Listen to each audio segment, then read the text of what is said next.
Une semaine après la libération de Tikrit, les Irakiens découvrent l'ampleur des massacres perpétrés par l'État islamique dans la région. Les combattants du groupe État islamique prennent d'assaut le camp de réfugiés de Yarmouk. Je vous rappelle aussi à ce propos que la RATP a fait marche arrière et a accepté finalement l'affiche du concert des prêtres le 14 juin à l'Olympia au profit des chrétiens d'Orient. Un Néerlandais détenu au Mali depuis 2011 par le groupe islamiste AQMI a été libéré hier par les forces françaises. Dans cette caserne de Toulouse, les CRS sont à bout.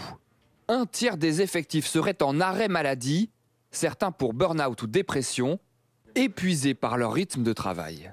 Si, par exemple, la gauche considérait que, vu l'apparition de ces nouvelles conditions de travail, ces nouvelles maladies professionnelles, il fallait reconnaître cette maladie-là, le burn-out, comme une maladie professionnelle, ce serait un progrès. Pourquoi ? Parce que ça mettrait à contribution les entreprises qui auraient l'obligation de payer. En cause, le plan Vigipirate. Les CRS sont mobilisés pour surveiller les lieux sensibles, comme les synagogues.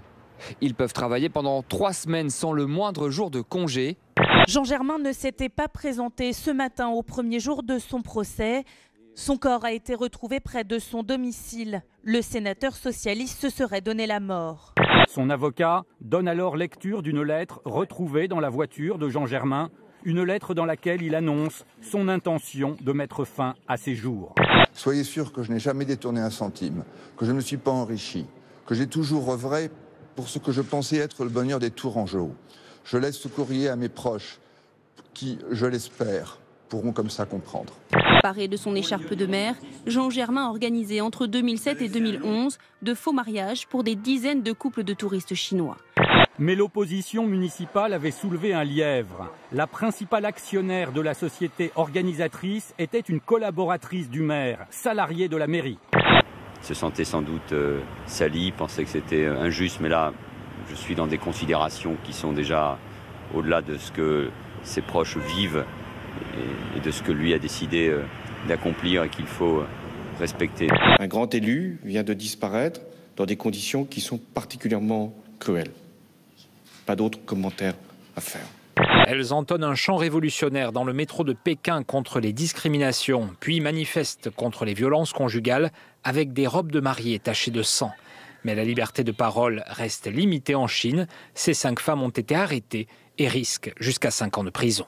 Selon le Figaro, Arnaud Montebourg confirme l'authenticité de ce rapport. L'ancien ministre du redressement productif a bien demandé l'an dernier des éclairages sur le gaz de schiste.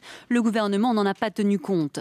Si cette technologie propre existe et qu'elle est efficace, pour quelle raison elle est mise en place nulle part dans le monde ? Il doit y avoir quand même matière à regarder de plus près ce dossier que les éléments dont on dispose aujourd'hui. Une nouvelle technique d'extraction, la stimulation au fluoropropane, alternative à la fracturation hydraulique, controversée et interdite en France depuis 2011. Dès hier soir sur Twitter, Ségolène Royal coupe court à toute polémique. Rien à cacher, les gaz de schiste ne sont plus d'actualité. C'est une petite phrase signée Ségolène Royal. La ministre de l'écologie a-t-elle peur de perdre son ministère en cas de remaniement ? Deux confrères de Sud-Ouest lui ont posé la question. Voilà sa réponse. Même si je voulais partir, on me demanderait de rester. Ségolène Royal, indispensable. Pourquoi ? Vous avez déjà vu un ministre à qui vous demandez « Est-ce que vous êtes irremplaçable ?» Vous répondez « Ah non, moi je suis tout à fait remplaçable. » Ça n'existe pas, Ségolène. Donc vous-même, vous êtes irremplaçable.